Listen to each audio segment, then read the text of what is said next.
മഹാനടൻ മമ്മൂട്ടി രോഗാതുരനായി എന്നത് ഓരോ മലയാളിയുടെയും മനസ്സിൽ നൊമ്പരമുണ്ടാക്കിയ വാർത്തയായിരുന്നു. വെറും അഭ്യൂഹങ്ങളിൽ തുടങ്ങിയ വാർത്ത മമ്മൂട്ടിയുടെ ടീം ഔദ്യോഗികമായി തന്നെ നിഷേധിച്ചു. എന്നാൽ മറ്റൊരു വശത്ത് മമ്മൂട്ടിക്ക് ക്യാൻസറാണെന്നും ചികിത്സയിലാണെന്നുമുള്ള വാർത്തകൾ പരന്നു. ഇപ്പോഴും മമ്മൂട്ടിയുടെ രോഗാവസ്ഥയെപ്പറ്റി ഔദ്യോഗികമായി പൊതുസമൂഹത്തിന് ഒന്നും അറിയില്ല. അതിനിടയിലാണ് അദ്ദേഹത്തിൻ്റെ ആരോഗ്യം അതിവേഗതയിൽ മെച്ചപ്പെടുന്നു എന്ന സന്തോഷകരമായ മറ്റൊരു വാർത്ത പുറത്തുവരുന്നത്. മമ്മൂട്ടി സർക്കിളിൽ നിന്നും അദ്ദേഹം റംസാൻ വ്രതാചരണവുമായിട്ട് ബന്ധപ്പെട്ട് വിശ്രമത്തിലാണ് എന്ന വിശദീകരണമാണ് വന്നിരുന്നത്.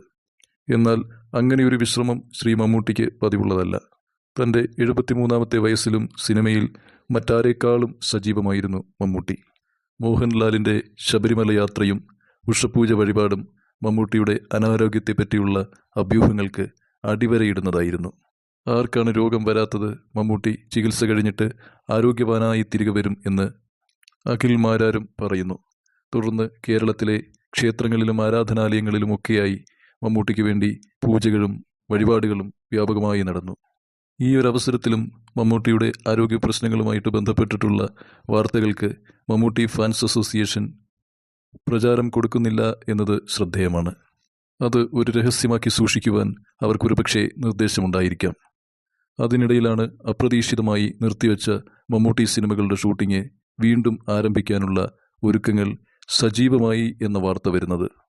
തുടർന്ന് മമ്മൂട്ടിയുടെ ആരോഗ്യനില വളരെ മികച്ച രീതിയിൽ മെച്ചപ്പെട്ടുവെന്നും അദ്ദേഹത്തിൻ്റെ ശരീരം അത്ഭുതകരമാം വിധം അനാരോഗ്യത്തെ തരണം ചെയ്തുകൊണ്ടിരിക്കുകയാണ് എന്നും റിപ്പോർട്ടുകൾ വരുന്നു.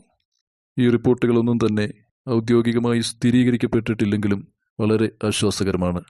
ഒരുപക്ഷെ മഹാനടന് വേണ്ടിയിട്ടുള്ള പ്രാർത്ഥനകൾ സഫലമായതാവാം. ആ കലാകാരൻ്റെ മനോഹരമായ വേഷാടനങ്ങൾക്ക് ഇനിയും സിനിമാ ലോകം സാക്ഷിയാവട്ടെ.